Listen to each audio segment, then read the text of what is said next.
Hola, vamos a comenzar una serie de algunos videos breves sobre esta parte del curso dedicada a los compartimientos intracelulares, organelos que ustedes han escuchado nombrar muchas veces.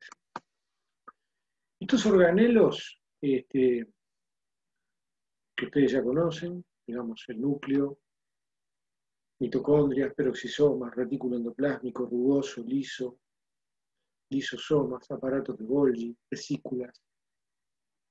El esquema muestra también cloroplasto, que no existen en las células animales, ¿verdad? Son propios de las células vegetales. Todos estos organelos son organelos limitados por membrana. Y podríamos empezar su estudio de diferentes maneras. Podríamos dedicarnos a ver su estructura, en fin, tenemos diferentes maneras de entrar a definir cada uno de esos organelos. La pregunta que nos vamos a hacer para todos ellos es, ¿cómo es el tránsito de materiales hacia el interior de esos organelos, hacia el exterior? ¿Qué papel cumplen todos esos organelos en las grandes vías de síntesis de materiales y secreción de celulares y en las grandes vías de inclusión de celulares, de endocitosis de materiales hacia la célula? Vamos a tratar de ir vinculando entonces la síntesis de las proteínas y su clasificación intracelular. Y a medida que vayamos haciendo eso, vamos a ir recorriendo estos distintos organelos. Se trata de un tema muy largo, como podrán comprender, extremadamente complejo y largo, y lo que vamos a hacer en estos videos breves es dar un panorama muy general y muy introductorio. Y vamos a comenzar por el núcleo. ¿Cuántos núcleos tienen las células? Bueno, eso es variable. Por lo general tienen uno. Pero aquí, por ejemplo, vemos que es relativamente frecuente en el organismo encontrar células binucleadas. Por ejemplo, aquí un hepatocito, aquí una célula epitelial con dos núcleos. En muchos casos son multinucleadas. Por ejemplo, las células musculares esqueléticas son multinucleadas. Aquí se ve una célula muscular cortada transversalmente con una cantidad de núcleos que aparecen en la sección, o sea, la cantidad de núcleos en total es muy, muy grande. Otro caso, por ejemplo, en esta foto, un osteoclasto, una célula del tejido óseo destinada a la remoción de matriz ósea. Vean que tiene una gran masa citoplásmica y muchos núcleos en ella. También son masas celulares multinucleadas, por ejemplo, algunos tejidos placentarios, como este que se llama sincicio trofoblasto, que rodea las vellosidades placentarias, tanto en la placenta joven como madura. ¿Qué posición ocupan? ¿Está siempre en el medio de la célula? No. El núcleo puede ocupar posición basal, como en este asilo mixto, puede ser submembranoso, superficial, como en esta célula muscular esquelética que veíamos recién. En ocasiones es claramente excéntrico, es decir, se encuentra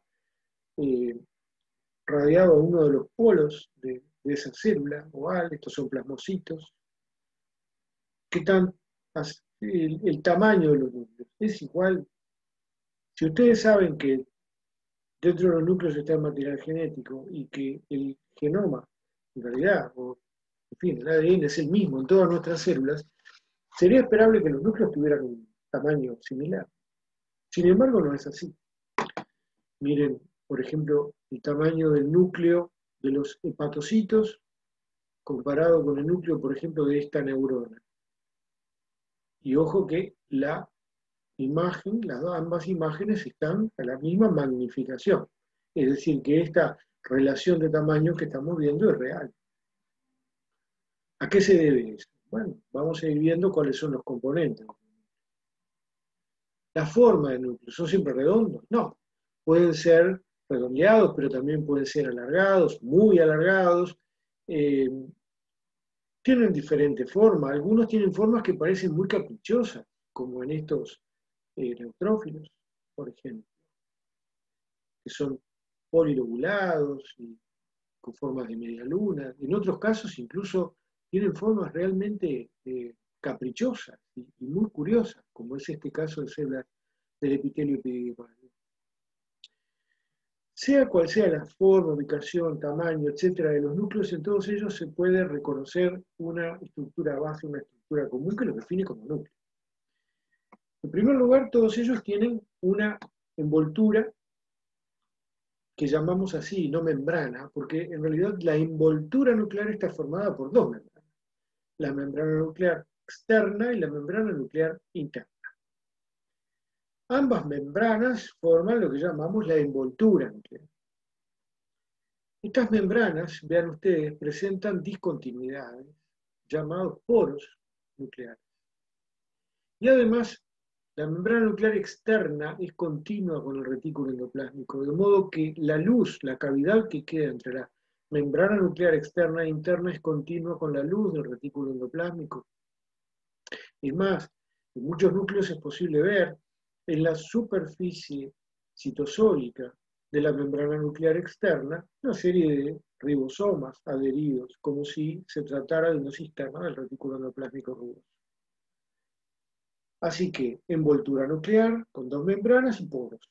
Esos poros no son simples agujeros, como vamos a ver, tienen, en realidad están ocupados por un complejo supramacromolecular de los más grandes que hay en la célula, que pesan como 80 millones de Dalton, que ocupan esos poros y se llaman complejo de poros. De modo que aquí no hay un simple agujero, una ventana abierta permanentemente. ¿Y qué más hay dentro del núcleo? Adherido a la membrana nuclear interna se encuentra, aquí dibujado en marrón, la lámina nuclear, formada por las proteínas laminas, filamentos intermedios, que forman una malla que da forma a este núcleo, y de la cual hablamos brevemente cuando tratamos el citoesqueleto. Dentro del núcleo encontramos el material genético. Vamos a encontrar ADN, vamos a encontrar ARN, vamos a encontrar toda una serie de proteínas vinculadas con el complejo metabolismo de estas moléculas que ustedes han estudiado en detalle en las primeras semanas de nuestro curso con los compañeros de genética. Veremos allí entonces este material genético. Estructuralmente vemos fibras que se denominan cromatina y podemos ver algunas otras estructuras como por ejemplo el nucleolo, del cual hablaremos sobre el final de este video, que está formado por un conjunto de moléculas de ARN y enzimas, como vamos a ver. Bien, este núcleo interfásico debe desarmarse cuando la célula entra en mitosis y cuando ese material genético se compacta y debe ser distribuido hacia un polo y otro de las células hijas en formación, para que puedan moverse, para que puedan salir, llegar a los polos. Este material genético debe desarmarse la envoltura nuclear que pasa a formar parte del sistema del retículo endoplásmico y las laminas son fosforiladas, se desprenden de esa red tridimensional, de esa malla que estaban formando y permiten el movimiento del material genético. Luego se vuelven a generar los pronúcleos, de modo que se van a formar los núcleos en las células hijas a partir de estas cisternas de retículo endoplásmico con el citoesqueleto de las láminas correspondientes en el interior. ¿Cómo ocurre el transporte de materiales a través de los hacia el núcleo? Ocurre a través de los poros. Pero, como dijimos, estos poros no son simples aberturas o simples agujeros, sino que tienen realmente una estructura mucho más compleja. Bien, aquí en esta micrografía electrónica se observa un núcleo, una célula en interfase. Aquí se ve muy bien la envoltura nuclear. Esta es la membrana nuclear interna y la membrana nuclear externa. Membrana nuclear externa que incluso está tachonada por ribosomas, como se ve en la foto. Y aquí donde están las flechitas, se observa que hay una discontinuidad de la envoltura. La membrana interna se refleja sobre la externa y queda formado el poro. ¿Y qué hay en el poro? En realidad los poros, si los vemos desde dentro del núcleo y miramos hacia afuera, vemos que en cada poro hay una especie de anillo, del cual hacia el interior del núcleo son una especie de canasta, como si fuera una canastita, una cesta, que aquí se ve muy bien en esta fotografía. Si en cambio miramos ese poro desde el lado del citoplasma, nos vamos a encontrar con que hay filamentos que se extienden hacia el citosol. Esta es la estructura de un complejo de poros. Este es el núcleo, aquí estamos en el interior, esta es la envoltura nuclear, aquí estamos en el interior del núcleo, esta es la canastita que yo les decía, estos son esos filamentos que se extienden hacia el citoplasma. Todo esto está formado por una importante cantidad de proteínas, en general se llaman nucleoporinas, es decir, proteínas del poro nuclear, y hay de tres tipos, las que forman estos filamentos y la canasta, las que forman el anillo, y otras que se llaman estructurales, o llamadas FG, que van a intervenir mucho en el transporte que vamos a estudiar ahora. Cuando las moléculas son pequeñas, pueden pasar a través del poro, sin dificultad. Moléculas pequeñas me refiero a moléculas solubles, pero ya moléculas más grandes, como enzimas, por supuesto, ácidos nucleicos, no pueden atravesar libremente el poro, sino que son detenidas por el complejo de poro y son transportadas desde el citoplasma hacia el núcleo o desde el núcleo al citoplasma por un proceso especial que requiere de transportadores, que es altamente regulado, que incluso requiere energía. Veamos, por ejemplo, el caso de una proteína que es sintetizada allí donde están los ribosomas, o sea, en el citoplasma, pero que es una proteína que debe ingresar al núcleo, porque es allí donde cumple su función. ¿Sí? Piensen ustedes en cualquier proteína que cumple su función dentro del núcleo. Pueden ser enzimas del metabolismo del ADN. Esas enzimas trabajan en el núcleo, pero fueron sintetizadas en el citosol. Quiere decir que tuvieron que hacer ese viaje desde el citosol a su lugar de destino, que es el núcleo. ¿Y cómo van? Porque no pueden atravesar ese complejo de poros.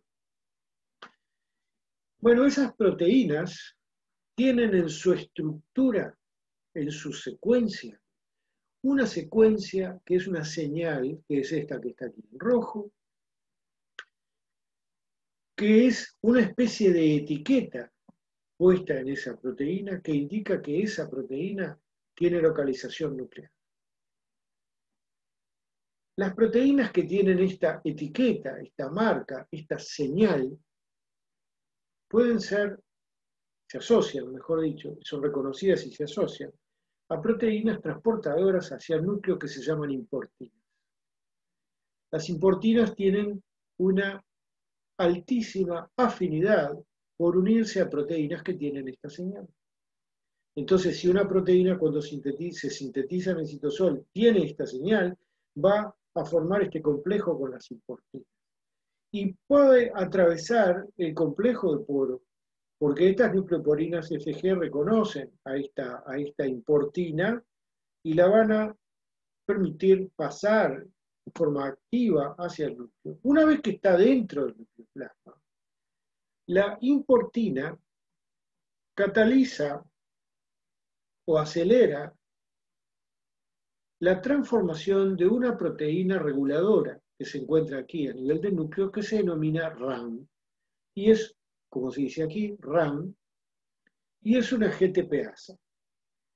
Vamos a hablar más adelante de GTPasas y ustedes podrán ver el video correspondiente y estudiar los capítulos del libro correspondientes en la parte de señalización.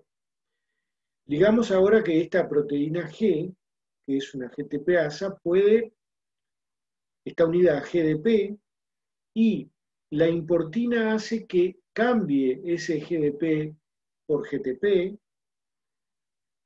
queda entonces RAN unida a GTP activa. Ahora, la importina tiene mucho más afinidad por RAN unida a GTP que por su carga que había traído del citoplasma. Entonces libera la carga y se pega a RAN GTP. Puede de esta manera, va a salir a través del poro nuclear hacia el citosol.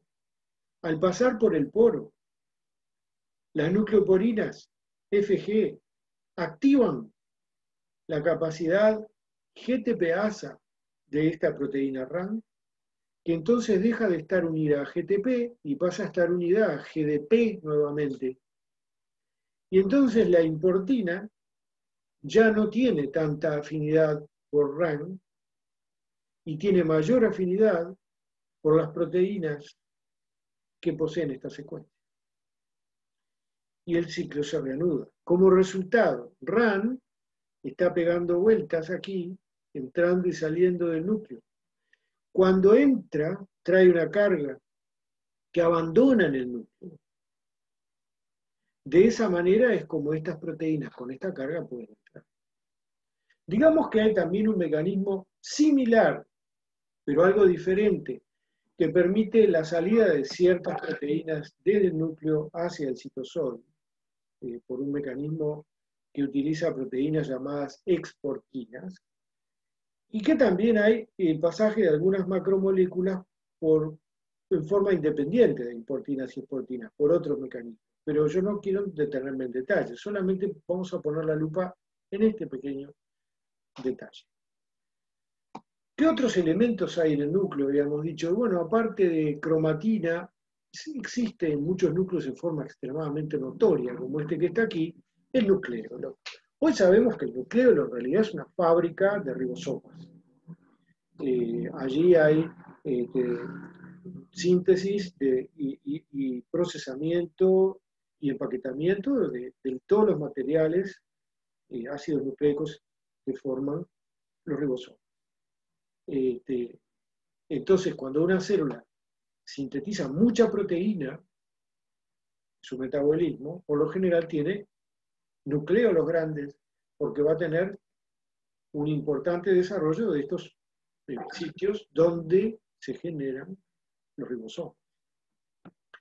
Tienen en general los ribosomas un centro, un componente fibrilar y un componente amorfo o granular, finamente granular. ¿Qué son las fibrillas y qué son esos gránulos? Bueno, hay activos complejos enzimáticos que se dedican a transcribir el ARN ribosómico y van a procesar y ensamblar las subunidades. Entonces vamos a tener esta fábrica de ARN ribosomal con estos centros fibrilares y por lo tanto con un componente granular y un componente filamentoso. Y quisiera terminar recordando que en el año 1951 Clemente Stable, nuestro maestro, describió por primera vez que el nucleolo tenía un componente filamentoso y un componente amorfo, que llamó de esta manera, farsa amorfa y nucleolonema, pero bueno, no se recogió internacionalmente su descubrimiento y su descripción, pese a que, como ustedes ven, las imágenes que tenemos actualmente en sus libros de texto son muy similares. Pero bueno, podríamos entonces finalizar este breve video con este recuerdo. Nos vemos en el próximo.